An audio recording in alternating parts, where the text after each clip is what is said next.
Preventing hypothermia is extremely important for the casualty. It's not just about keeping them warm. It may also save their life. Casualties can become hypothermic, which worsens bleeding.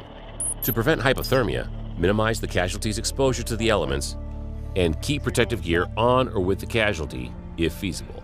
Replace wet clothing with dry if possible. Get the casualty onto an insulated surface as soon as possible.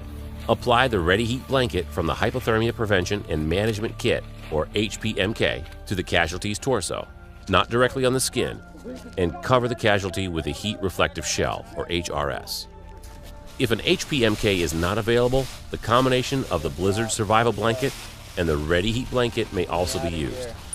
If nothing else is available, use dry blankets, poncho liners, sleeping bags, or anything that will retain heat and keep the casualty dry. Warm all IV fluids if possible.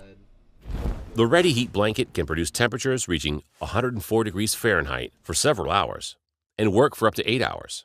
Avoid direct contact with bare skin as thermal burns are possible. Keep top or t-shirt on and place Ready Heat over the fabric. Ready Heat blankets may not work as well at high altitudes. The lower partial pressure of oxygen at high altitudes may not be enough to sustain the chemical reaction required to generate heat. Remember, we're not talking about hypothermia in the usual sense, which is dying from cold exposure. We're talking about keeping your blood clotting system working.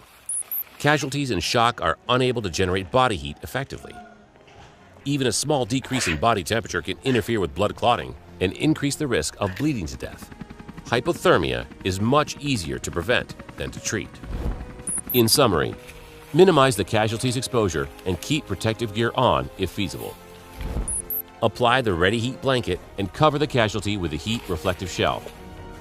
Warm IV fluids if they are required.